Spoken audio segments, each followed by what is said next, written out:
Bonjour les Microsoft, j'espère que vous allez bien.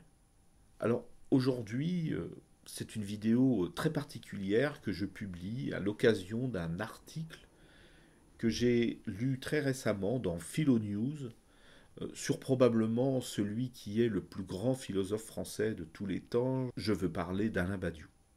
Dans cet entretien, il révèle qu'il a eu un frère jumeau caché dont il n'a jamais parlé et qu'il qualifie lui-même de double maléfique.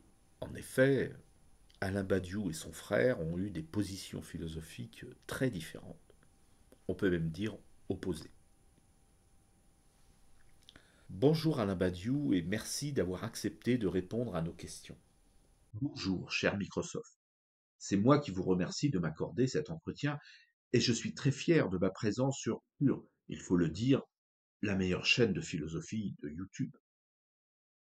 Pouvez-vous nous en dire plus sur ce frère jumeau? Bien, écoutez, c'est pour moi assez difficile d'en parler, car jusqu'à présent, j'avais caché ce frère jumeau parce que pour tout vous dire, j'en avais un peu honte.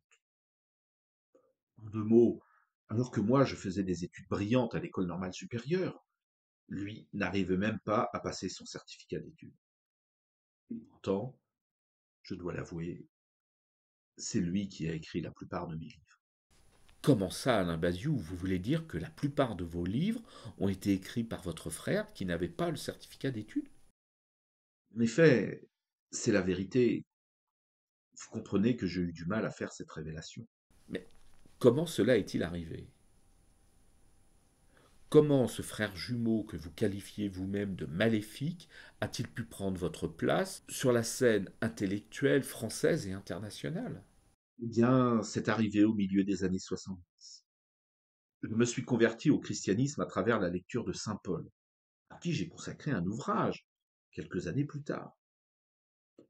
Et suite à cette crise spirituelle, j'ai fait une retraite de plusieurs années à l'abbaye Sainte-Madeleine du Parou dans le Vaucluse.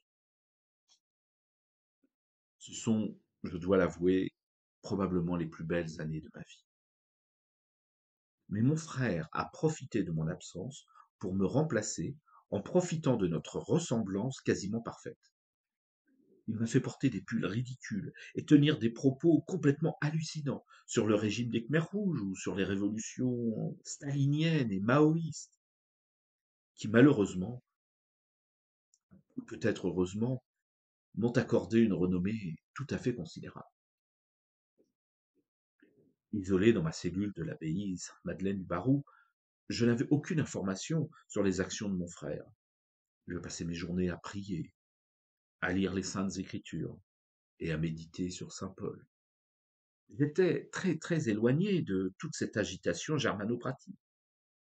Cependant, au bout de quelques années, des bonnes âmes m'ont informé de cette usurpation, et j'ai dû quitter ma retraite bien heureuse pour revenir à Paris et tenter de restaurer mon image. Malheureusement, il était trop tard, et j'ai dû endosser le costume que m'avait taillé mon frère. C'est ainsi que je suis devenu le propagandiste le plus acharné des régimes les plus sanguinaires de la planète. Et c'est cela malgré moi. Je peux vous garantir que pendant cette période, j'ai beaucoup prié. Je dois cependant reconnaître que mon frère m'a beaucoup aidé. Il a alors écrit beaucoup d'articles, de tribunes et de livres consacrés à ces sujets. Pour ma part, je n'ai vraiment écrit que quelques ouvrages sur des sujets qui m'intéressent vraiment, comme la poésie, les mathématiques ou l'amour. J'espérais que mes lecteurs se rendraient compte de la supercherie et qu'ils s'apercevraient qu'il y avait deux Badiou, l'un passionné par la littérature, la poésie, la musique, l'amour et le christianisme, et l'autre faisant l'éloge des idéologies les plus mortifères. Malheureusement, je dois reconnaître que mes lecteurs ne se sont rendus compte de rien. Mais alors, qu'est-ce qui vous incite aujourd'hui à révéler l'existence de ce frère jumeau maléfique? Eh bien, j'ai 86 ans cette année. Je dois avouer que mes livres sur le communisme se sont très très bien vendus et que mes conférences sur le même sujet m'ont permis de parcourir le monde en étant très très bien payé.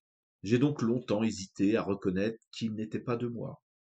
Mais à mon âge, je souhaite aussi révéler la vérité, afin que les gens sachent qui je suis vraiment, un être passionné par l'art et la spiritualité. Voilà ce que je suis au fond de moi-même. Voilà l'image que je voudrais laisser à la postérité. Je vous remercie pour cette sincérité. Il est toujours très émouvant de découvrir que derrière le grand penseur se cache un être sensible qui a lui aussi dû subir tous les aléas de la vie. Nous vous remercions pour ces confessions qui sont dans la grande tradition des confessions de saint Augustin, de Jean-Jacques Rousseau, et qui, comme elles, auront une place importante dans l'histoire de la littérature et de la philosophie. C'est moi qui vous remercie pour m'avoir permis de réhabiliter mon image, et je souhaite beaucoup de bonheur et de spiritualité à tous les Microsoft.